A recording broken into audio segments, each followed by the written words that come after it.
erhvervsliv står over for en række udfordringer og et forretningsmæssigt paradigmeskift, hvor konkurrencen intensiveres, hastigheden forøges og indtjeningsmarginaler indskrænkes.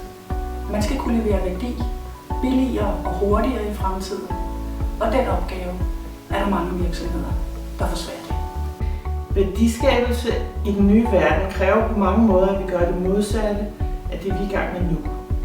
Omstændelige, abstrakte og komplicerede metoder og forretningsgange og ønsket om at gøre noget på alle fronter på én gang står for fald.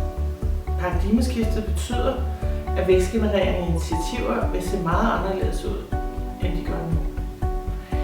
Det er tydeligt at se, at de virksomheder, der kommer ræsende indenom og stjæler store bidder af eksisterende markeder, kan gøre det, fordi de er i stand til at komme nedefra med en forsimplet og konkret ydelse, der synes mere oplagt og nemmere for kunderne at benytte sig af. Dem, der lykkes med at nyudvikle og kapitalisere på basis af deres indsatser, det er dem, der forenkler, konkretiserer og nedbryder. Og det gælder både i forhold til nye tiltag og i forhold til den gradvise tilpasning af den eksisterende forretning.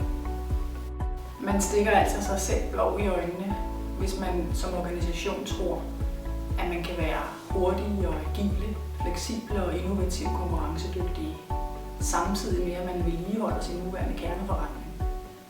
I stedet er en anden holdbar løsning at lade nogen i den nuværende organisation forbedre eksisterende tilbud og lade en anden gruppe mennesker om at forny produkter, platforme, digitaliseringsværktøjer og ikke mindst fremtidens ledelsesmetoder.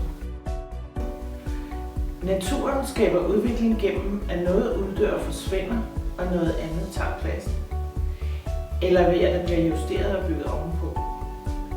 For eksempel har menneskets hjerne gennemgået en evolution med henblik på at skabe nye måder at samarbejde og tilpasse nye vilkår. Vækst og forretning involverer mennesker, og derfor må al fremtidig acceleration tage højde for, at vi ikke handler naturstridigt i forhold til mennesket.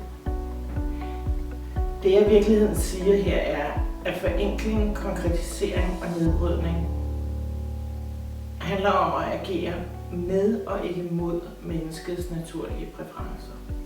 Det er således en enorm ledelsesopgave forbundet med de forandringer, vi står overfor.